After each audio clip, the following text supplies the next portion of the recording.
Hello' friends, আজি আমি যাবলৈ ওলাইছোঁ মইনা পাৰিজাতৰ অনুষ্ঠানলৈ। আমাৰ ৰুমৰ পৰা প্ৰায় 10 মিনিটমান হ'ব। তাতে মইনা পাৰিজাতৰ অনুষ্ঠান পাতিছে, আমাৰ ছোৱালীও ভাগ ল'ব। কি ক'বা? কি সাধু ক'বা? কি ক'বা? সিংহ তাৰপিছত নিগনি তাৰপিছত কবিতা আবৃত্তি গাম। হয়নে? ব'লা ব'লক আমি গৈ থাকোঁ। মোৰ নাম আৰোহী দত্ত। মই শংকৰদেৱ বিদ্যানিকেতনৰ ছাত্ৰী। আজি মই আপোনালোকৰ আগত কবিতা আবৃত্তি কৰিবলৈ ওলাইছোঁ। কবিতাটোৰ শিৰোনাম পখিলা। চোৱাচোন পখিলাটি কেনেনো শুৱনি, কেনেনো ধুনীয়া তাৰ পাখিটোৰ ফণি। ৰঙা নীলা হালধীয়া সৰু পখিলাই কণ কণ পাখি মাৰি উৰি গুচি যায়। ধন্যবাদ। ৰঘুনাথ, তুমি মোক পুতেৰাৰ বিয়ালৈ মাতিলা, পিছে ৰভাখন দিবলৈকে আমলখি গছজোপা কিয়নো কাটিলা? আলহী অতিথি যাব, ৰভা নাইকিয়া হ'ব, বোৱাৰীয়ে ঘৰখন দিবহি পুৰাই। পিছে কোৱাচোন ৰঘুনাথ, আমলখি গছজোপা সহজতে পাবানে ঘূৰাই? দৰাটিক মাতাচোন এজোপা আশীৰ্বাদ দিওঁ আৰু যাওঁ গছজোপাৰ কাটাৰ বাবে লুচি ভাজি ৰসগোল্লা একোকে নাখাওঁ। নমস্কাৰ।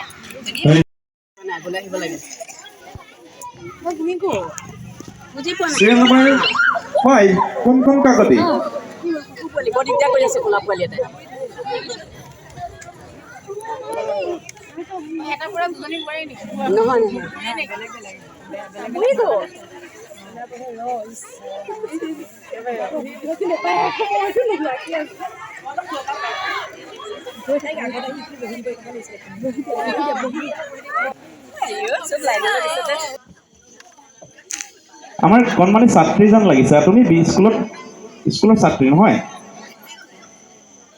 স্কুললৈ আহিছা নেকি? স্কুললৈ আহিছা? তোমাৰ নামটো কি? আৰোহী দত্ত। স্কুলখনৰ নাম? শংকৰদেৱ বিদ্যানিকেতন। আজি যে স্কুললৈ আহিছে, এতিয়া তোমাৰ ইয়াত থাকি কেনেকুৱা লাগিছে? তোমাৰ এইখনতো শহুৰ ঘৰ হ'ল এতিয়া, হয় নে নহয়? শহুৰ ঘৰত থাকি তোমাৰ কেনেকুৱা লাগিছে? এতিয়া কথা এটা সুধিম নহয়, আমি দৰাজনৰ নামটো সুধিম, দৰাজনৰ নামটো ক'ব লাগিব। আমি দৰাজনৰ নামটো আমি জানিব বিচাৰিছোঁ। দৰাজনৰ নামটো কওকচোন।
মনে জোনালিছে তৰা প্ৰতিষ্ঠাই হাঁহি প্ৰতি চিকিমিকি নাচি নাচি যায় মনে কতৰা অতি মোৰ ফালে চাই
Sarah dia ke jua?